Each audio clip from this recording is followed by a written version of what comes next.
ఏదైతే ఈరోజు land titling act రద్దు కోసం రెవెన్యూ మినిస్టర్ గారు బిల్లు ప్రవేశపెట్టారు. ఈ చట్టాన్ని చూస్తే చాలా భయంకరమైన చట్టం. ఏ మాత్రం కూడా ఆలోచించకుండా ఈ చట్టాన్ని తీసుకురావడం చాలా సమస్యలకు దోహదం చేసింది.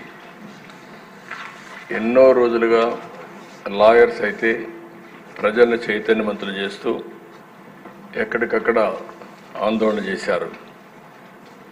ఈ చట్టం కనుచ్చుంటే పౌరుల ఆస్తి హక్కును మొత్తం మింగేసే పరిస్థితి వస్తుంది. ఇప్పటికే అధ్యక్ష రాష్ట్రంలో ఎప్పుడూ లేనంత ఈ భూ వివాదాలు పెరిగిపోయినాయి.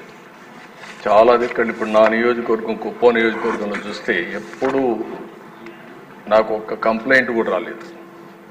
40 ఏళ్ళ నుంచి నేను అక్కడ సీఎంగా, ముఖ్యమంత్రిగా, ఎమ్మెల్యేగా, ప్రతిపక్ష నాయకుడిగా ఉన్నాను. ఈ 5 ఏళ్లలో జరిగిన అవకతవకలు ఆ నియోజకవర్గంలో ఎక్కువ కంప్లైంట్లు వచ్చేది భూ వివాదాలపైన వచ్చాయి. నేను చిన్న చిన్న మీటింగ్లు పెట్టుకొని మాట్లాడేటప్పుడు ఏదైతే 22A ఎవరైనా భూమి ఉంటే దాని పక్కన 22A అని వేసేస్తే అది ప్రభుత్వ భూమి అయిపోతుంది. అక్కడి నుంచి ఎవరైతే సెటిల్మెంట్ చేసుకోవాలనుకుంటారో వీళ్ళందరూ రావడం నెగోషియేషన్స్ మొదలు పెడతారు. లేకపోతే ఇది గవర్నమెంట్ భూమి అవుతుంది. మనం కానీ ఒప్పుకుంటే, వాళ్ళు ఒప్పుకుంటే దాన్ని ఆటోమేటిక్గా మళ్ళీ ప్రైవేట్ భూమి కింద 22A తీసేసి మళ్ళా ప్రైవేట్ భూమి కింద సెటిల్మెంట్ చేసుకునే పరిస్థితికి వచ్చారు. అధ్యక్ష టెక్నాలజీ కూడా చాలా ప్రమాదం. నేరస్తుల దగ్గర టెక్నాలజీ ఉంటే మొత్తం మార్చేయడం, రికార్డులు మార్చడం చాలా ఈజీగా అయిపోయే పరిస్థితి వస్తుంది. ఇప్పుడు దానికి తోడు మీరు చూస్తే అధ్యక్ష ఇటీవల కాలంలో ఇవన్నీ కూడా సెంటిమెంట్స్ ఉంటాయి. భూమి అనేది తరతరాలుగా వారసత్వ ప్రకారం వస్తుంది. మా తాత, మా ముత్తాత ఇచ్చిన భూములు ఇప్పుడు కూడా మాకు వస్తూ ఉంటాయి ఆ కుటుంబానికి. అలాంటి భూమిలో పట్టాదారు పాస్ పుస్తకాలు ఇవ్వడం ఆనవాయితీగా పెట్టుకుంటాం. రాజముద్రేస్తాం అంటే ప్రభుత్వం ముద్రేసిస్తాం. అలాంటిది ముఖ్యమంత్రి ఫోటో వేసుకొని పట్టాదారు పాస్ పుస్తకాలు ఇవ్వడం అంటే సెంటిమెంట్స్తో ఆడుకోవడం. ఇది ఎక్కడ చూడలేదు అధ్యక్ష, ఎవ్వరూ చేయలేదు ఇంతవరకు కూడా. అలాంటివి చేశారు. అప్పటికే ప్రజల్లో చాలా కోపం ఉంది, ఆవేదన ఉంది, ఆవేశం ఉంది, ఏమీ చేయలేని పరిస్థితిలో ఉన్నారు. అయితే ఇటీవల భూ సర్వే కూడా అన్నారు. ఈ భూ సర్వే కూడా అధ్యక్ష మొత్తం సెటిల్మెంట్ చేస్తామనే ఉద్దేశంతో చేసి డబ్బులైతే ఖర్చు పెట్టి ఎక్కడికక్కడ వివాదాలు పెంచారు, కానీ ఎక్కడా వివాదాలు తగ్గించే పరిస్థితి లేదు. దాని పేరు కూడా నేను చాలా స్పష్టంగా చెప్పాను. హోల్డ్ చేశాం, స్టే చేశాం, ఇవన్నీ క్షుణ్ణంగా స్టడీ చేసిన తర్వాతనే చేస్తామని చాలా స్పష్టంగా హామీ ఇచ్చాం. అధ్యక్ష ఈ చట్టం వల్ల పౌరుల ఆస్తి మొత్తం లాగేసే పరిస్థితి వస్తుంది. అంటే ఇంకా రాను ఇందులో మీరు చూస్తే అధ్యక్ష వెరీ ఇంట్రెస్టింగ్. నేను అన్ని మీటింగుల్లో మాట్లాడాను. కనీసం ఒక్క మాట మేము ఇది చెయ్యము, ఇది ఉద్దేశం లేదని ఒక్క మాట చెప్పలేదు. అంటే ఇందులో చూస్తే భూ వివాదంలో 533 సివిల్ కోర్టు అధికారాలని సెక్షన్ 335 నిషేధిస్తుంది. అంటే ఇంక అధికారం లేదు. ఎక్కడికి పోవాలి? నేరుగా హైకోర్టుకి వెళ్ళాలి. ఎంతమంది హైకోర్టుకి వెళ్ళగలుగుతారు?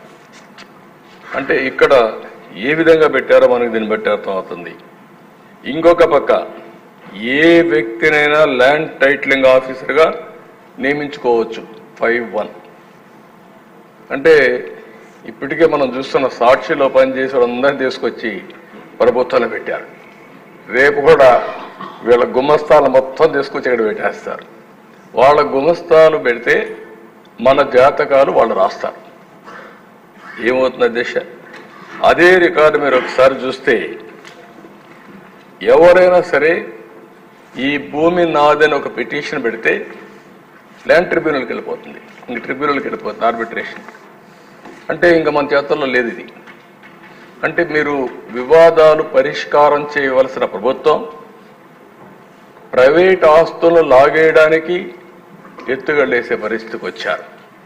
ఇవన్నీ కూడా దిశ 1-2 కాదు. ఇందులో మనం చూస్తూ ఉంటే భారత వారసత్వ చట్టం రాజ్యాంగంలో ఆర్టికల్ 21, 246, 300కు విరుద్ధంగా ఉంది. ఇంకో పక్క ఈ సెక్షన్లో ఉండేటువంటి ఈ చట్టంలో ఉండే సెక్షన్లు 10, 13, 14, 15, 25, 34, 36, 46 రాజ్యాంగ విరుద్ధంగా ఉన్నాయి. ఇవే కాకుండా ఈ చట్టాన్ని అమల్లోకి తెస్తూ జారీ చేసిన జీవో నెంబర్ 512 రహస్యంగా దాచిపెట్టారు. మనం అడిగితే దానికి సమాధానం కూడా చెప్పలేని పరిస్థితి వచ్చారు. ఇలాంటివన్నీ చూసిన తర్వాత దిశ చాలా ప్రమాదకరమైన చట్టం. నేను మిత్రులు పవన్ కళ్యాణ్ గారు కూడా కొన్ని మీటింగుల మీద చాలా స్పష్టంగా హామీ ఇచ్చాం. మేము వచ్చిన వెంటనే ఈ చట్టాన్ని రద్దు చేస్తామని చెప్పాం. ప్రజలు నమ్మారు. ఎంత భయంకరంగా అంటే దిశ ఒక అభద్రతా భావనకు లోనయ్యారు. మళ్ళీ దుర్మార్గమైన ప్రభుత్వం వస్తే మా ఆస్తులకు మాకు రక్షణ ఉండదు అనే పరిస్థితికి వచ్చారు. అధ్యక్ష కొంతమంది ఇక్కడి నుంచి అమెరికాకి వెళ్ళారు, వాళ్ళకు భూములు ఉన్నాయి, వేరే దేశాలకు వెళ్ళారు, వేరే రాష్ట్రాలకు వెళ్ళారు. వాళ్ళు కానీ ఒక్కొక్కసారి రికార్డులు చెక్ చేసుకోకపోతే రికార్డులు మారిస్తే తర్వాత ఆ భూమి ఆటోమేటిక్గా డీమ్డ్ క్లాసిఫైడ్ చేసేస్తారు, నోటీసులు కూడా ఇవ్వరు.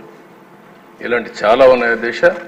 ఏది ఏమైనా మేము చెప్పాం, చెప్పిన తర్వాత చాలా స్పష్టంగా హామీ ఇచ్చాం. హామీ ప్రకారం మొదటి సంతకం ఏదైతే నేను చెప్పానో డిఎస్సి అని మొదటి 5 సంతకాల్లో ఈ ల్యాండ్ టైటిలింగ్ యాక్ట్ కూడా పెట్టి రద్దుకు ప్రతిపాదన పెట్టాం. మొదటి క్యాబినెట్లో దీన్ని ఆమోదించాం. మొదటి అసెంబ్లీలో దీన్ని మళ్ళా ఈ చట్టాన్ని రద్దు చేయడానికి ఇది ప్రవేశపెట్టాం. ఇది మా చిత్తశుద్ధిని మరొక్కసారి తెలియజేసుకుంటూ సభ్యులందరూ కూడా దీన్ని ఏకగ్రీవంగా బలపరిచి ఈ నల్ల చట్టానికి మంగళం పాడాల్సిందిగా మరొక్కసారి ప్రార్థిస్తూ ఈ ప్రభుత్వం ఏ మాత్రం కూడా అజాగ్రత్తగా ఉండం, ప్రజల ఆస్తులు కాపాడుతాం, ప్రాణాలకు రక్షణగా ఉంటాం. ఇలాంటి చట్టాలను ఎట్టి పరిస్థితుల్లో ఆమోదించమని మరొకసారి తెలియజేసుకుంటూ మీ దగ్గర సెలవు తీసుకుంటాం.